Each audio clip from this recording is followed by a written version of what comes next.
Hey there, Danielle Burnock from danielleburnock.com. Love Yourself from Survive to Thrive, that lady on the internet who loves you.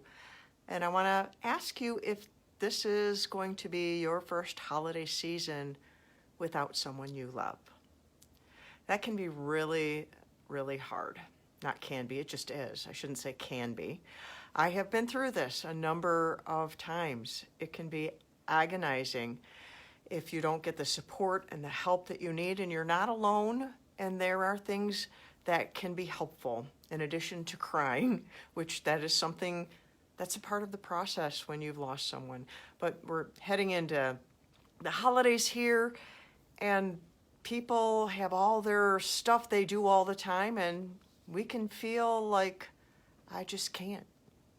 And you feel pressure because maybe someone wants you to do something you don't feel up to doing, and you don't know, and you feel pressure and you get confused, and our minds get so clouded with emotion when we are grieving.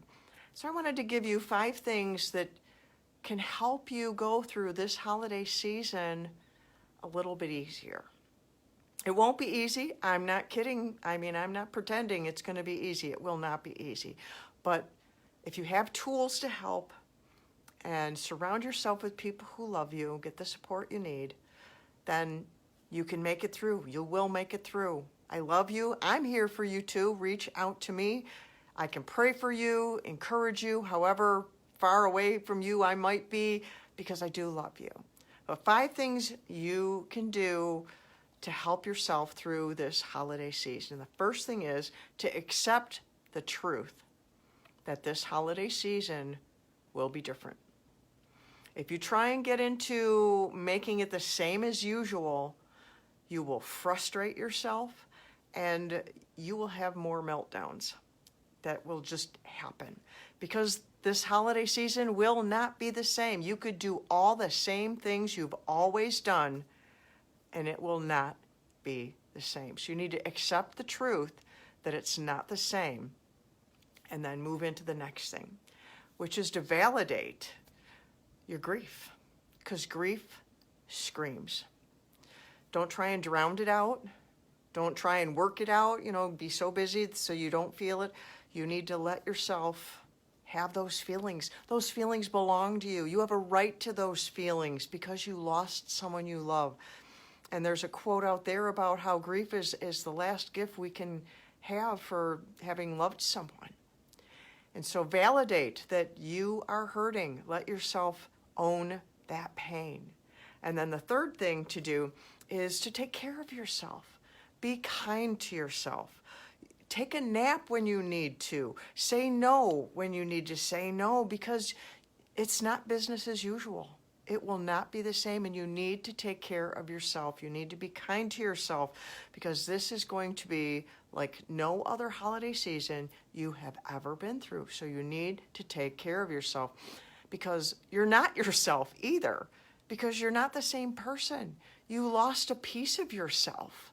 There's a piece of yourself missing. You are not yourself, and you will feel that, and people might not notice, but you will notice. And so take care of yourself. The 4th thing to do is to be intentional. Do some things that are intentional. They are called grief work or grief rituals, especially around the holidays. Grief rituals, things that you can do on purpose that will help you take the pain that's inside of your heart and get it outside of your body, because if you don't, the body keeps the score and you'll get sick, you'll have different physical side effects, because that's what the body does. It somatizes the pain if we don't get it out. And so maybe buy a Christmas ornament and have your loved one's name put on it, or plant a tree, or get an arrangement, make a wreath, write a poem, whatever it is that fits your personality. Donate money somewhere, volunteer, something that you do very, very, very intentionally to take that pain from inside you and get it outside of your body. I cannot overstate how important this is. I think this is probably the most important of all of them, but they're all important, is to do grief rituals, because they are extremely helpful. I've done many of them. One thing that I did was my mom, when she died, she left behind her wedding ring. And I didn't particularly care for it, and it didn't fit me. But what I did is I took it to the jeweler's and I traded it in for a whole new ring that was a memory ring. Every time I look at that, I go, oh, wow, that reminds me of my mother. And so it would be a pleasant memory. It takes a painful memory and it transforms it into a pleasant memory. It's a work of art, these grief rituals. And then the fifth thing for you to do is to decide what matters to you. Because there are so many activities around the holidays. Thanksgiving, Christmas, New Year's, Hanukkah, whatever you celebrate. There are so many activities and parties and things to buy and things to do and cookies to bake. But what matters to you? Sit down, write down everything you ever did.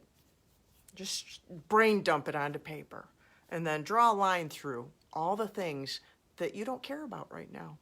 You don't care about that.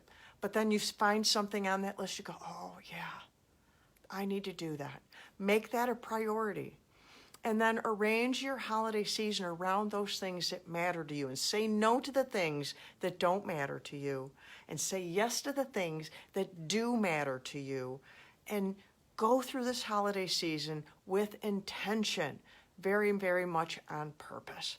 And if you do those 5 things, if you will accept that it's not the same, validate that you have your pain and that it rightfully belongs to you, practice self-care, be kind to yourself, and be intentional with the grief rituals, and decide what matters to you.